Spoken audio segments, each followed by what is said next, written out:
아침에 일어났을 때 입안이 텁텁하고 손자가 다가오면 무의식적으로 입을 가리게 됩니다. 대화할 때 상대방이 미묘하게 고개를 돌리는 그 순간, 그게 바로 입냄새가 당신의 일상을 파괴하고 있다는 신호입니다. 양치를 아무리 해도 30분이면 다시 올라오는 그 냄새. 가글을 하루에 5번씩 해도 사라지지 않는 그 악취. 사탕을 입에 달고 살아도 근본적으로 해결되지 않는 그 문제. 이런 경험 있으시죠? 식사 후에 양치를 했는데도 불구하고 몇 시간 뒤면 또다시 입에서 무언가 썩은 듯한 냄새가 올라옵니다. 혀를 닦아도, 치실을 써도, 구강 청결제를 써도 마찬가지입니다. 아침에 일어나면 입안에 뭔가 끈적끈적한 게 느껴지고 침을 삼키면 목 뒤쪽에서 이상한 냄새가 올라옵니다. 손주들이 할머니 입 냄새 나요? 라고 말하는 순간 가슴이 철렁 내려앉습니다. 그런데요. 이건 단순히 양치를 안 해서가 아닙니다. 나이가 들면서 입안 환경이 완전히 바뀌었기 때문입니다. 침샘 기능이 떨어지고 혀 표면에 세균막이 두꺼워지고 잇몸 틈새에 음식물이 끼기 시작하면서 만들어지는 악취. 이건 평범한 양치질로는 절대 해결되지 않습니다. 더 심각한 건 입냄새가 단순히 냄새로 끝나지 않는다는 겁니다. 입냄새를 유발하는 세균들은 동시에 잇몸병, 충치, 그리고 더 나아가 당뇨 악화, 심혈관 질환, 치매까지 연결될 수 있습니다. 입속 염증이 혈관을 타고 온몸으로 퍼지면서 정신 건강을 무너뜨립니다. 그런데 병원에서는 이런 걸 제대로 알려주지 않을까요? 치과에 가면 스케일링 받고 양치 잘하라는 말만 듣습니다. 내과에 가면 소화기 문제라며 약만 처방받습니다. 하지만 정작 입냄새는 나아지지 않습니다. 왜일까요? 이러 시스템은 증상을 치료하지 원인을 뿌리 뽑는 데는 관심이 없기 때문입니다. 입냄새를 평생 해결하고 건강을 회복하고 싶다면 구독과 좋아요도 잊지 마시고, 여러분이 어느 지역에서 영상을 보고 계신지도 꼭 댓글에 남겨주세요. 여러분의 건강 여정을 한 분 한 분 응원하겠습니다. 저는 32년간 치과에서 수천 명의 시니어 환자분들을 진료해 온 치과 의사 김진수입니다. 솔직히 말씀드리면 저도 예전엔 입 냄새를 단순한 구강 문제로만 생각했습니다. 하지만 환자분들을 만나면서 깨달았습니다. 입 냄새는 단순히 입안의 문제가 아니라 정신 건강의 적신호라는 것을로. 특히 50대 이후부터는 침 분비량이 급격히 줄어들면서 입안이 마르고 세균이 폭발적으로 증식합니다. 이 세균들이 만들어내는 황화합물이 바로 그 지독한 냄새의 정체입니다. 제가 이 영상을 만든 이유는 단 하나입니다. 여러분이 더 이상 입냄새 때문에 사람들과의 대화를 피하거나 손주와 가까이 있는 걸 주저하지 않았으면 하는 마음 때문입니다. 그리고 제가 30년 넘게 임상에서 확인한 약보다 빠르고 효과적인 방법을 정확히 알려드리고 싶었습니다. 지금부터 제가 직접 진료실에서 만난 환자분들의 이야기를 들려드리겠습니다. 첫 번째 환자는 경기도 수원에 사시는 68세 이순덕 님입니다. 이순덕 님은 교회 성가대 활동을 30년 넘게 해오신 분이었습니다. 그런데 2년 전부터 옆사람이 은근히 자리를 피하는 걸 느끼셨다고 합니다. 처음엔 기분 탓인가 싶었는데 어느 날 손녀가 할머니 입에서 이상한 냄새 나요 라고 말하는 순간 그분의 세계가 무너졌습니다. 매일 아침 저녁으로 양치를 3번씩 하셨습니다. 가글도 했습니다. 혀 클리너도 샀습니다. 치과에서 스케일링도 받았습니다. 하지만 소용없었습니다. 아침에 일어나면 입안에 뭔가 끈적하고 쓴맛이 돌았고 말을 할 때마다 자신의 입냄새가 느껴질 정도였습니다. 결국 성가대 활동을 그만두셨습니다. 사람 만나는 것도 피하게 되었습니다. 우울증 약까지 처방받으셨습니다. 제게 오셨을 때 그분은 말했습니다. 선생님, 이제 사람 앞에 서는 게 두렵습니다. 검사 결과 침 분비량이 정상의 40%밖에 안 됐습니다. 혀 뒷부분에는 세균막이 두껍게 꺼 있었고 편도 부위에서는 편도 결석이 발견됐습니다. 입안이 완전히 세균의 온상이 된 상태였습니다. 두 번째 환자는 부산에 사시는 73세 박철수 님입니다. 평생 담배를 피우시다가 10년 전에 끊으셨습니다. 그런데 담배를 끊고 나서 오히려 입냄새가 더 심해졌다고 하셨습니다. 처음엔 이해가 안 갔습니다. 담배를 끊으면 당연히 나아져야 하는데 왜 더 심해질까요? 박철수님은 매일 아침 입안에서 피비린내 같은 냄새가 올라온다고 했습니다. 양치를 해도 30분이면 다시 올라오고 식사 후엔 입안에 뭔가 썩은 듯한 냄새가 진동했습니다. 부인이 따로 방을 쓰자고 할 정도였습니다. 검사해보니 잇몸 질환이 심각했습니다. 치주낭 깊이가 6mm 이상이었고 잇몸 틈새마다 염증이 가득했습니다. 혀를 보니 혀 표면이 하얗게 코팅되어 있었고 그 밑에서 악취를 풍기는 세균들이 번식하고 있었습니다. 소화기 검사도 했습니다. 이암과 역류성 식도염까지 있었습니다. 박철수님은 말했습니다. 선생님, 이제 손주들이 저한테 안기려 하지 않습니다. 그게 제일 슬픕니다. 세 번째 환자는 서울 강남에 사시는 65세 김영애 님입니다. 김영애 님은 평생 건강에 신경 써 오신 분이었습니다. 운동도 규칙적으로 하시고 식단 관리도 철저히 하셨습니다. 그런데 1년 전부터 본인도 모르게 입냄새가 심해졌다고 합니다. 특이한 점은 아침에는 괜찮은데 오후만 되면 입냄새가 심해진다는 거였습니다. 친구들과 점심 약속을 잡으면 오후엔 사람들이 슬쩍 거리를 두는 게 느껴졌습니다. 커피숍에서 이야기할 때도 상대방이 자꾸 뒤로 물러나는 것 같았습니다. 김영애 님은 하루에 양치를 5번씩 하셨습니다. 점심 먹고 커피 마시고 간식 먹고 나면 무조건 양치를 하셨습니다. 그런데도 해결이 안 됐습니다. 검사 결과는 놀라웠습니다. 당뇨 정단계였습니다. 공복 혈당이 115였고 당화 혈색소가 6.0이었습니다. 혈당이 높아지면서 침 속에 당 농도 올라갔고 그게 세균의 먹이가 되어 입냄새를 악화시키고 있었습니다. 게다가 폐경 후 호르몬 변화로 침샘 기능도 떨어진 상태였습니다. 네 번째 환자는 대구에 사시는 71세 정만수 님입니다. 정만수 님은 오랫동안 고혈압 약을 드시던 분이었습니다. 그런데 약을 먹기 시작하면서 입이 심하게 마르고 입냄새가 생겼다고 하셨습니다. 약 때문인 줄 알고 병원에서 약을 바꿔봤지만 소용없었습니다. 아침에 일어나면 입안이 바짝 말라서 혀가 입천장에 달라붙는 느낌이었습니다. 물을 수시로 마셔야 했고 말을 조금만 해도 입안이 건조해졌습니다. 침이 거의 나오지 않아서 음식을 삼키기도 힘들었습니다. 검사해 보니 복용 중인 고혈압 약의 부작용으로 침샘 기능이 현저히 떨어져 있었습니다. 침 분비량이 정상의 30%밖에 안 됐습니다. 입안이 건조하니 세균이 폭발적으로 증식했고 자정작용이 안 되면서 악취가 심해진 겁니다. 다섯 번째 환자는 인천에 사시는 69세 최순자 님입니다. 최순자 님은 특이하게도 본인은 입냄새를 못 느끼는데 주변에서 지적을 받는 케이스였습니다. 남편이 먼저 말했고 자녀들도 조심스럽게 말했습니다. 그런데 본인은 전혀 못 느꼈습니다. 이게 바로 입냄새의 무서운 점입니다. 본인은 후각이 적응해서 자신의 냄새를 못 느끼지만 다른 사람들은 그 냄새를 고스란히 맡게 됩니다. 최순자 님을 검사해 보니 편도 결석이 있었습니다. 편도 주름 사이에 작은 쌀 같은 덩어리들이 박혀 있었는데 이게 썩으면서 지독한 악취를 풍기고 있었습니다. 게다가 역류성 식도염도 있어서 이산이 식도로 역류하면서 입안으로 냄새가 올라오고 있었습니다. 그 순간 제 가슴이 철렁 내려앉았습니다. 이분들은 모두 성실하게 양치하고 병원 다니고 건강에 신경 쓰는 분들이었습니다.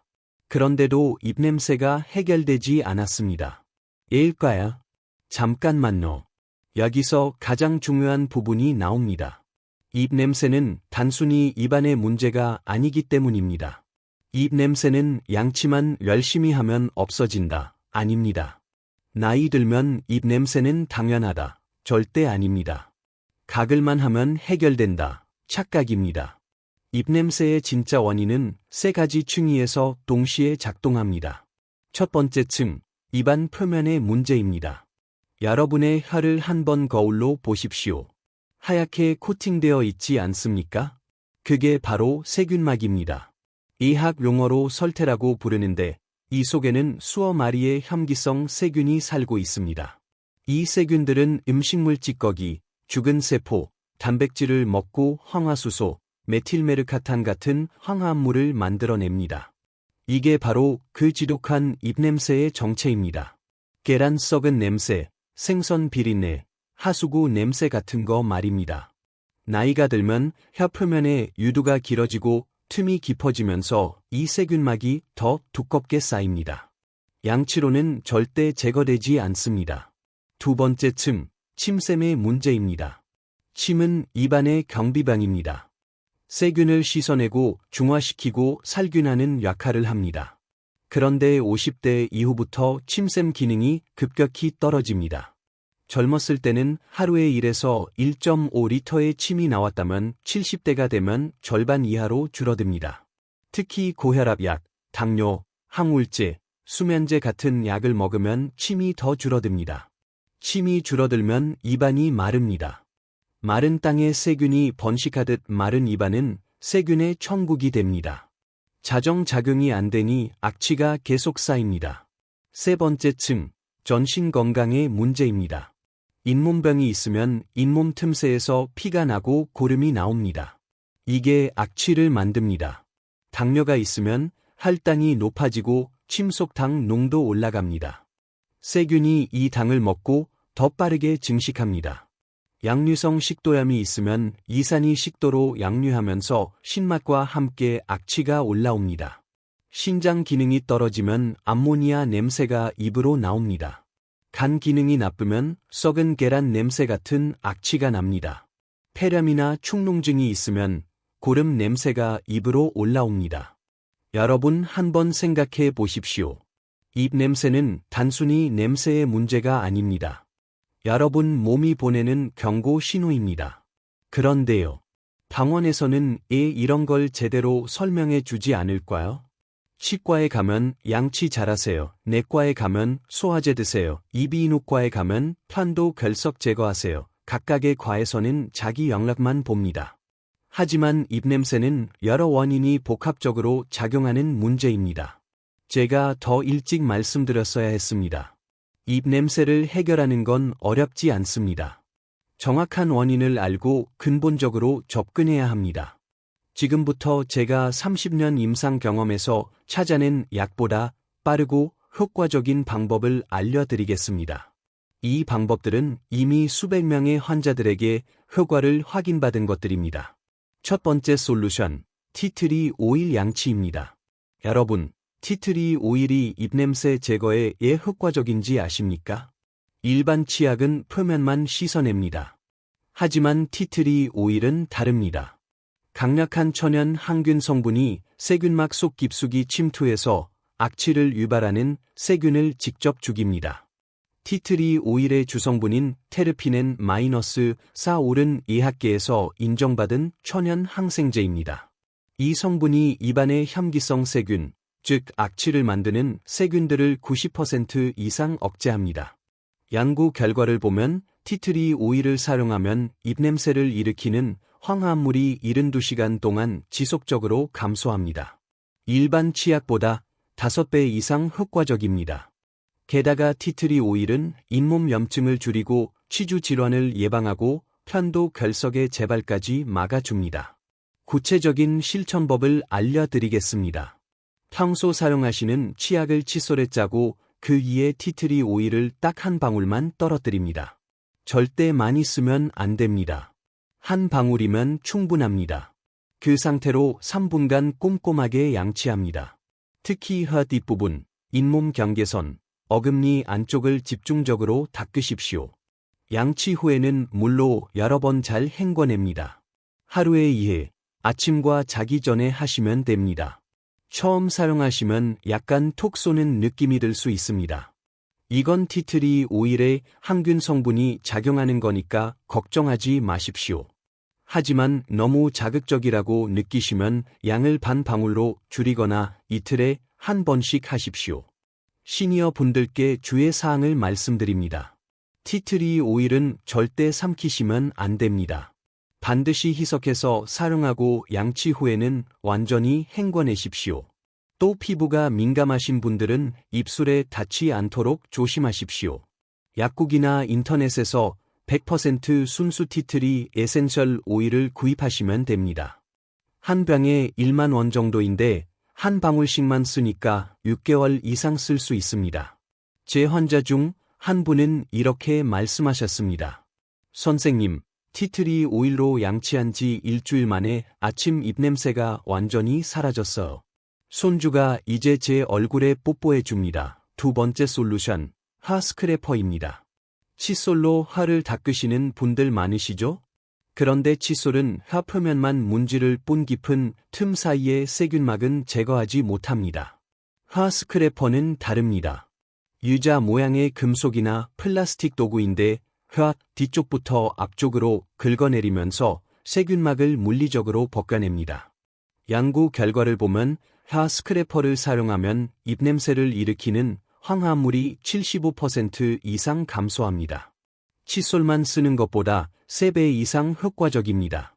구체적인 사용법입니다.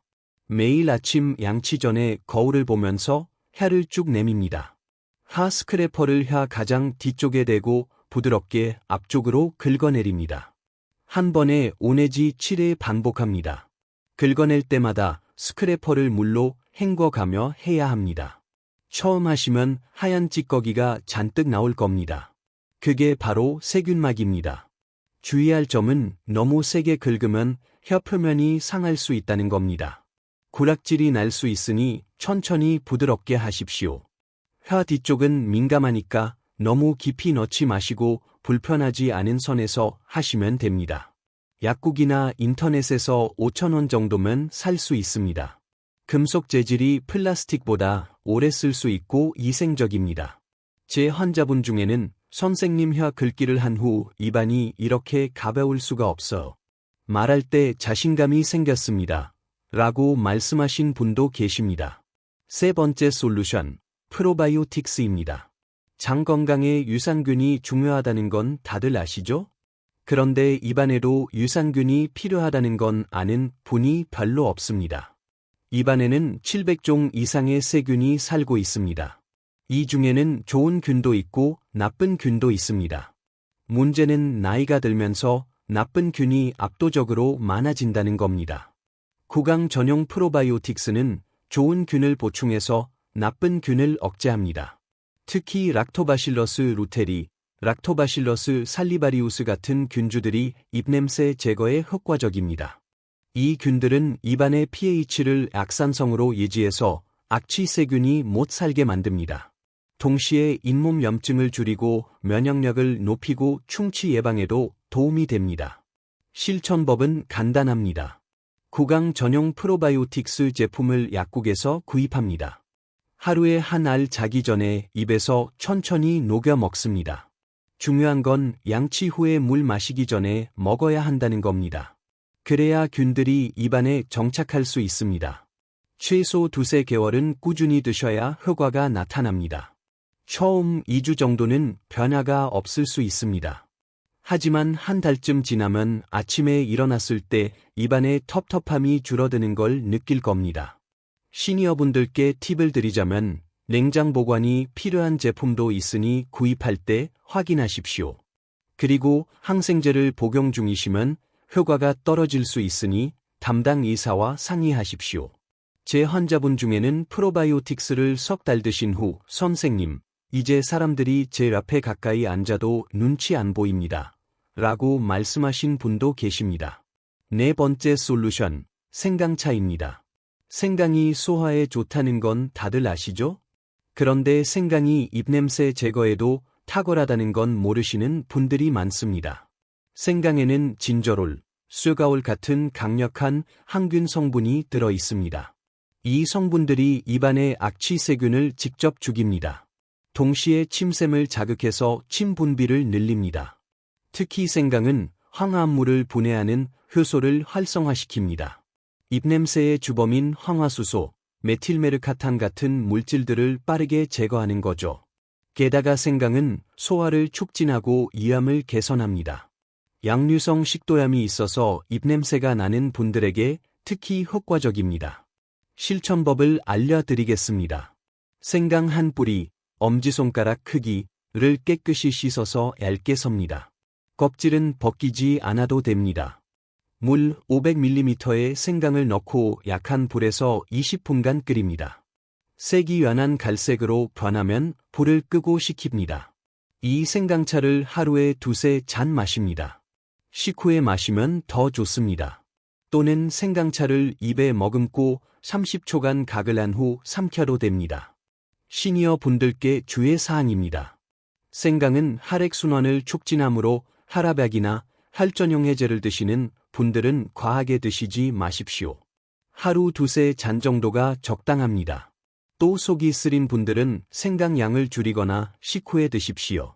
생강이 너무 맵다고 느끼시면 꿀을 조금 넣어도 됩니다. 하지만 당뇨가 있으신 분들은 꿀 대신 레몬을 넣으십시오. 제 환자분은 이렇게 말씀하셨습니다. 선생님, 생강차를 2달 마셨더니 아침 입냄새가 완전히 사라졌어요. 이제 손주 돌보는 게 즐겁습니다. 5번째 솔루션, 베이킹소다 가글입니다. 베이킹소다가 청소에만 쓰이는 줄 아십니까? 사실 베이킹소다는 입냄새 제거의 숨은 강자입니다. 베이킹소다는 알칼리성입니다. 입안을 중성화시켜서 산성 환경을 좋아하는 악취 세균들이 못 살게 만듭니다. 동시에 음식물 찌꺼기를 분해하고 플라크를 제거하고 잇몸 염증을 줄입니다. 연구에 따르면 베이킹소다 가글을 하면 입안의 pH가 7.5로 올라가면서 악취 세균의 90% 이상이 억제됩니다. 실천법입니다. 미지근한 물 200ml에 베이킹소다 반 티스푼, 약 2g을 넣고 잘 섞습니다. 이 물로 30초에서 1분간 가글합니다. 입안 구석구석 특히 혀 밑과 목 뒤쪽까지 닿도록 합니다. 뱉어낸 후 물로 한 번 더 헹굽니다. 하루에 2~3회 식후나 잠들기 전에 하면 좋습니다. 주의할 점은 베이킹소다를 너무 많이 넣으면 입안이 따갑고 쓴맛이 날 수 있다는 겁니다. 처음엔 소량으로 시작해서 적응되면 양을 늘리십시오. 또 베이킹소다 가글을 너무 자주 하면 입안이 건조해질 수 있으니 하루 3회를 넘기지 마십시오. 제 환자분 중에는 베이킹소다 가글을 일주일만 했는데 입안이 개운해지고 입냄새가 확 줄었어요라고 하신 분도 계십니다. 이제 여러분이 궁금해하실 질문들에 답해드리겠습니다. Q1. 티트리 오일 양치와 베이킹소다 가글을 같이 해도 되나요?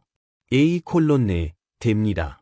아침에는 티트리 오일 양치, 점심 식후에는 베이킹소다 가글, 저녁에는 다시 티트리 오일 양치 이렇게 하시면 더 효과적입니다. 티트리 오일은 세균을 제거하고 베이킹소다는 환경을 개선하니까 상호 보완적입니다. Q2. 입냄새가 심한데 며칠이면 효과를 볼 수 있나요? A: 개인 차가 있지만 티트리 오일 양치와 헤어 스크래퍼는 3~7일 안에 변화를 느낄 수 있습니다. 프로바이오틱스는 2에서 4주 정도 걸립니다. 중요한 건 꾸준히 하는 겁니다.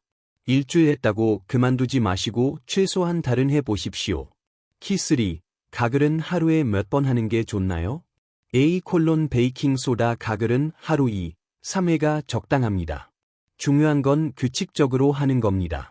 생각날 때만 하면 효과가 없습니다. Q4. 틀니를 하고 있는데 이 방법들을 써도 되나요? A: 네, 됩니다. 오히려 틀니하시는 분들은 틀니와 잇몸 사이에 세균이 더 많이 끼니까 이 방법들이 더 필요합니다. 다만 틀니는 매일 빼서 전용 세척제로 닦으셔야 합니다. 틀니에도 티트리 오일 한 방울을 떨어뜨려 닦으시면 살균 효과가 뛰어납니다. Q5. 헤어 스크래퍼 대신 숟가락으로 해도 되나요? A: 급할 땐 숟가락으로 하셔도 됩니다. 하지만 헤어 스크래퍼가 훨씬 효과적이고 안전합니다. 5,000원이면 살 수 있으니 하나 장만하시길 권합니다. 키6. 입 냄새가 사라지면 이 방법들을 그만해도 되나요? 아니요. 입 냄새가 사라졌다고 그만두면 다시 재발합니다. 양치하듯이 이 방법들도 평생 습관으로 만드셔야 합니다. 그래야 입 건강뿐만 아니라 전신 건강도 유지됩니다. 키7. 이 방법들을 다 해야 하나요? 아니면 하나만 골라서 해도 되나요? 가장 좋은 건 5가지를 모두 하는 겁니다. 하지만 힘드시면 최소한 티트리 오일 양치와 헤어 스크래퍼만이라도 하십시오. 이 2가지만 해도 60 내지 70%는 개선됩니다. 그럼 이제 7일 루틴과 30일 회복 로드맵을 알려드리겠습니다. 1일차부터 7일차까지는 적응 기간입니다. 아침, 일어나자마자 헤어 스크래퍼 5 내지 7을, 티트리 오일 한 방울 떨어뜨린 치약으로 양치 3분, 점심 식후 베이킹소다 가글 1분, 저녁 티트리 오일 양치, 양치 후 프로바이오틱스 한 알, 생강차 한 잔, 자기 전 베이킹소다 가글 1분. 처음 일주일은 입안이 익숙해지는 시간입니다.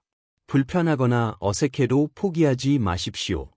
3일째부터 입안이 가벼워지는 걸 느낄 겁니다. 8일차부터 21일차까지는 습관 형성 기간입니다.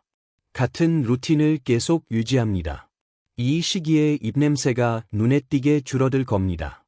아침에 일어났을 때 입안의 텁텁함이 사라지고 말할 때 자신감이 생길 겁니다. 22일차부터 30일차까지는 안정화 기간입니다. 이제 이 루틴이 자연스러운 습관이 됩니다. 하지 않으면 오히려 불편하게 느껴질 겁니다. 30일이 지나면 주변 사람들이 변화를 알아챌 겁니다. 요즘 건강해 보이세요? 피부가 좋아졌네요. 같은 말을 들으실 겁니다. 30일 후에도 이 루틴을 계속 유지하십시오. 이게 평생 습관이 되어야 합니다. 여러분 잘못이 아닙니다. 나이가 들면 누구나 입안 환경이 바뀝니다. 침이 줄고 세균이 늘고 염증이 생기는 건 자연스러운 과정입니다. 하지만요. 그걸 그대로 방치하면 입냄새뿐만 아니라 입병, 당뇨, 심혈관 질환, 치매로 이어질 수 있습니다. 지금부터라도 늦지 않습니다. 오늘 제가 알려드린 5가지 방법. 티트리 오일 양치, 헤어 스크래퍼, 프로바이오틱스, 생강차, 베이킹소다. 이것만 실천하셔도 입냄새는 물론 입 건강, 전신 건강까지 되찾으실 수 있습니다. 약보다 빠릅니다. 병원보다 효과적입니다. 중요한 건 지금 당장 시작하는 겁니다. 지금 구독, 좋아요 버튼 눌러주시고 아래 댓글에 이렇게 적어주세요. 나는 오늘부터 시작합니다. 그 댓글 하나가 여러분에겐 꾸준히 실천하는 동기가, 다른 분들에겐 든든한 응원이 됩니다. 여러분의 앞날이 더 가벼워지길 바랍니다. 감사합니다.